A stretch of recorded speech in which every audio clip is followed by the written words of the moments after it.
আপনারা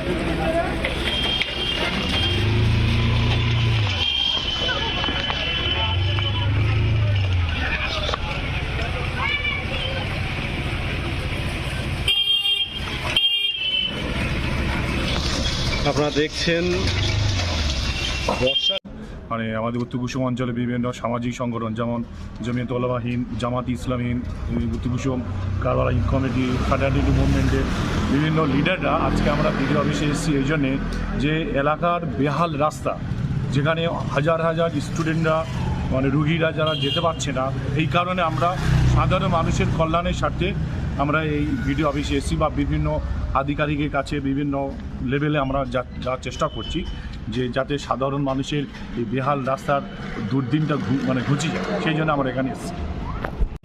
আমরা আজকে মূলত সভাপতি সাহেবের সঙ্গে দেখা করা এবং সভাপতি সাহেবের কাছে একটা মার্কস পিটিশন জমা দিলাম।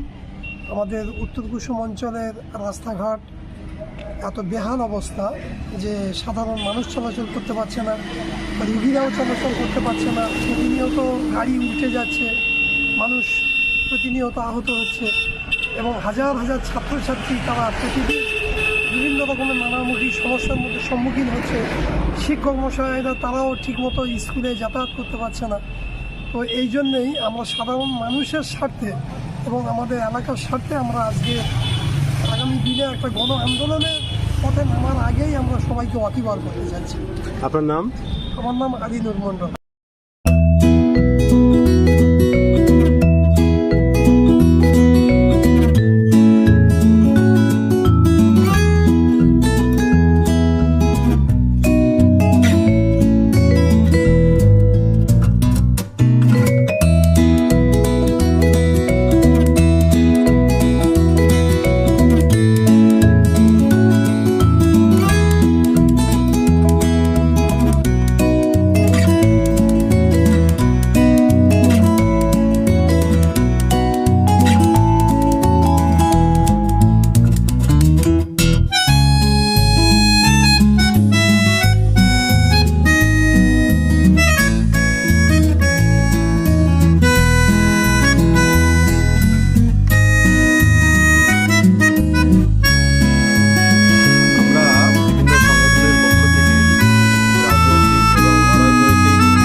রাস্তাঘাট আপনি যদি দেখেন ভোলার মোড় টু কারবালা, ভোলার মোড় থেকে চাকদা কিশিল হয়ে যে রাস্তা গিয়েছে, বা আপনার কারবালা থেকে উত্তর সংগ্রামপুরের যে রাস্তা, এবং গাজীর মোড় থেকে দেওলা গাজীর মোড় থেকে আপনার কারবালা এবং কেয়াকোনা, পায়রাচালি, উপলহাট যে রাস্তাগুলো বেরিয়ে গেছে, সেই রাস্তাগুলোর পিচ উঠে গিয়ে বড় বড় পাথর এবং ওখান পিএইচির যে পাইপ গিয়েছে সেখান থেকে পাইপ ফেটে গিয়ে রাস্তা চলাচলের অনুপযুক্ত হয়ে গেছে। আমরা যদি দেখি ঘোলার মোড়ে রাস্তা পাইপ ফেটে জল এত জমে আছে, সেখান থেকে স্কুলের টিচাররা, গার্লস স্কুল একদম ঘোলার মোড়েই, ওখানকার টিচাররা এবং ওখানকার ছাত্রীরা তারা ওই রাস্তা দিয়ে যাতায়াত করতে পারে না এবং তারা অন্যের দোকানের সামনে দিয়ে টপকে কোথায় একটু ইট উঁচু আছে সেখানে পা ফেলে তারা যাওয়ার চেষ্টা করে। এবং সর্বত্র যদি দেখি কারবালা থেকে শুরু করে সমস্ত জায়গায় সেখানে রাস্তা চলাচলের অনুপযুক্ত হয়ে গেছে। তাই আমরা বিভিন্ন দপ্তরে, প্রশাসনিক দপ্তরে আমরা তার ডেপুটেশন দিয়ে